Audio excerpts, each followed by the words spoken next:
Welcome back to Tarot Page Philippines. So, this video gawin natin ang weekly horoscope for October 13 to 19 para po sa may mga sun, moon, at rising sign na Pisces. So, kung bago kayo sa channel, subscribe, like, and share. Kung hindi mo alam ano yung sun, moon, at rising sign mo kasi importante siya, sa dulo po ng video, we have a link for this para mapanood mo. Tandaan na the readings are for guidance purposes. Use your free will wisely. At kung kailangan nyo magpa-schedule ng private readings or spell works or mag-send ng donation via GCash or Maya, the details are in the description below. And also, you can use the thanks button sa baba. Ayan. So, pakilala ko pala sa inyo po, si Mimi, ang isa sa mga bagong rescued cats natin. Good girl. Okay, so kamusta ka na ba, Pisces? Oh, we have here is the Four of Swords.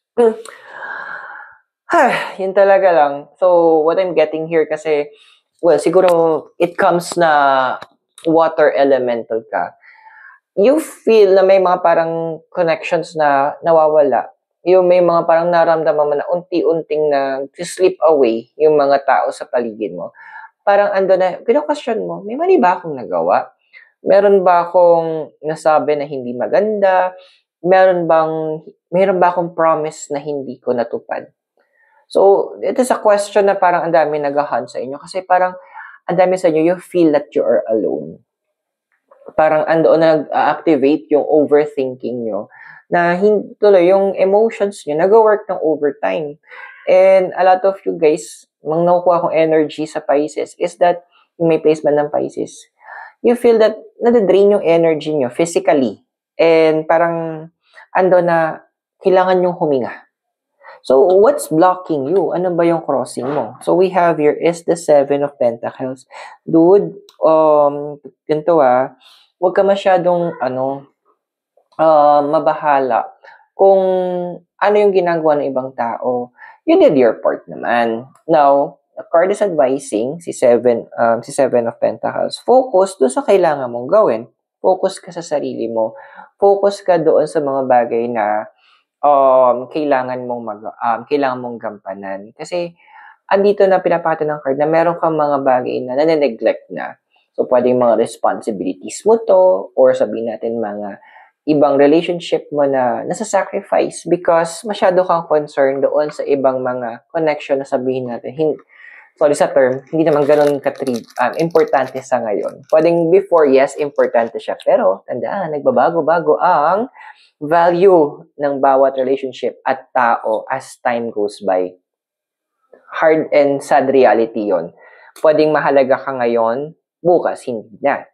So, andito yung pinapala sa'yo ng cards na i-treasure mo yung mga taong kaya kang pahalagahan kahit dati, kahit ngayon, kahit ano magbago yung panahon. Doon ka mag-invest, doon ka mag-focus all the more. Now, in terms of your desire card, meron tayo dito si Nine of Pentacles.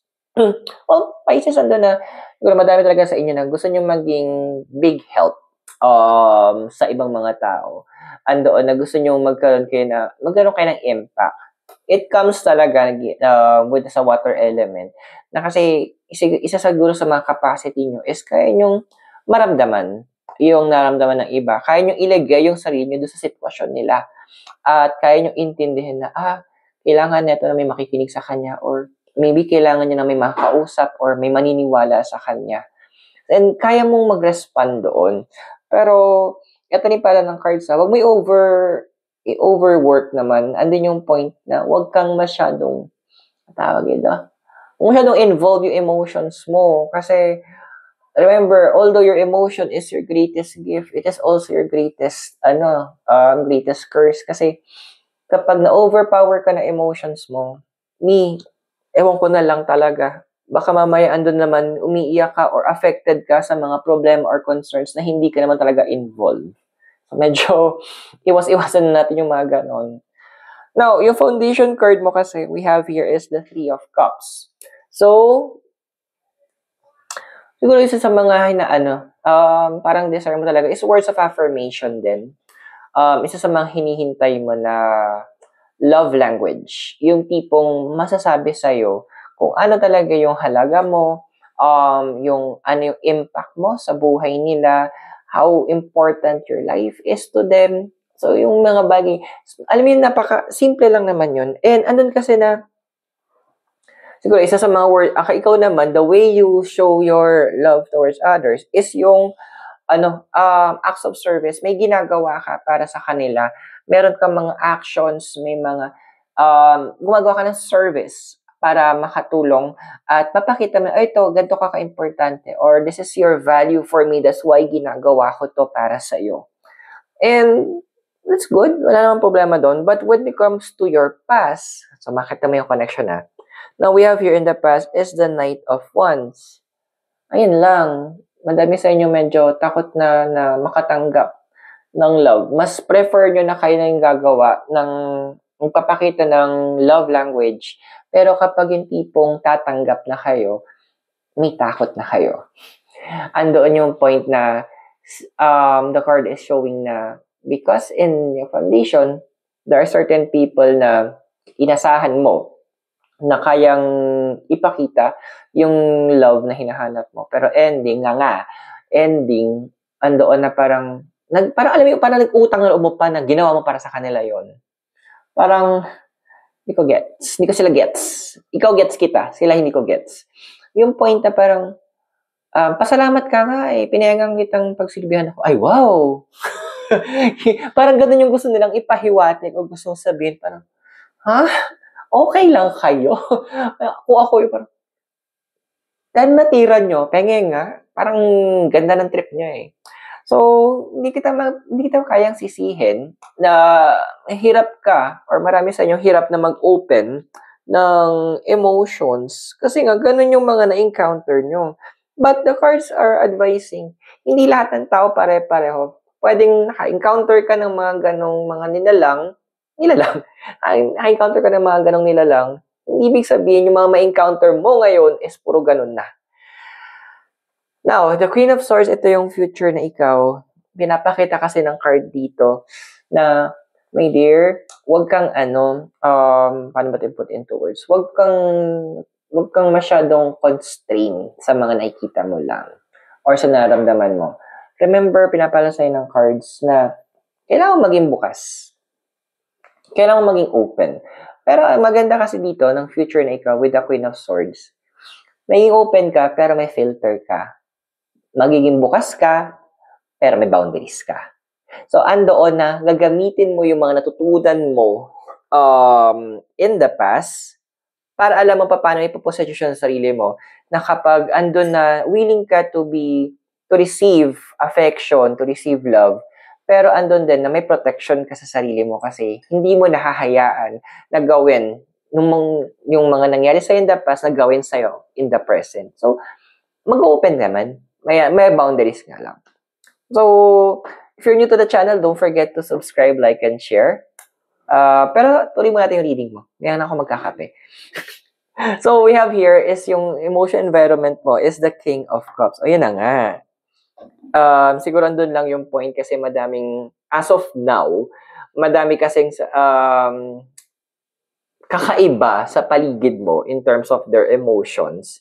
Para naghahanap sila ng way kasi alam nila yung nangyari in the past or feeling nila kasi weak ka, kasi emotional, ganyan-ganyan. Mga misconception nila tukol sa'yo na pwede nilang gamitin yon para ma-manipulate ka or gamitin nila yon para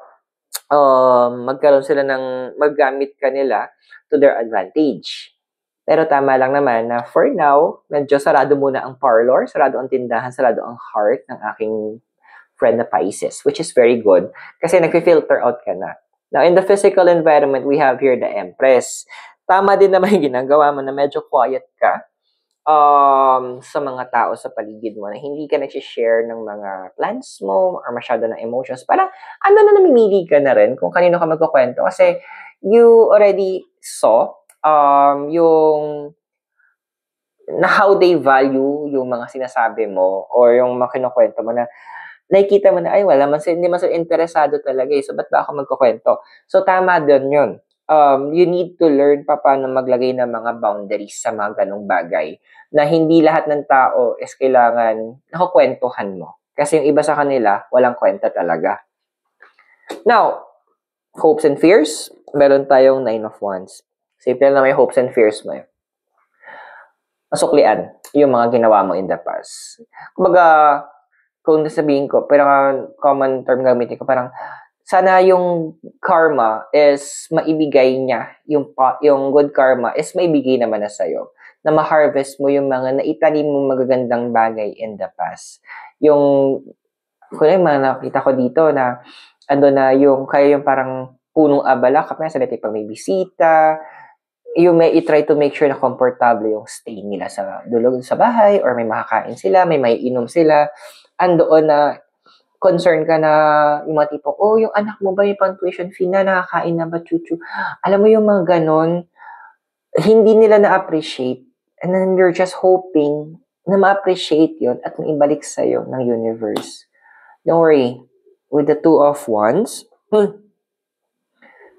alam mo bakit nawawala yung iba?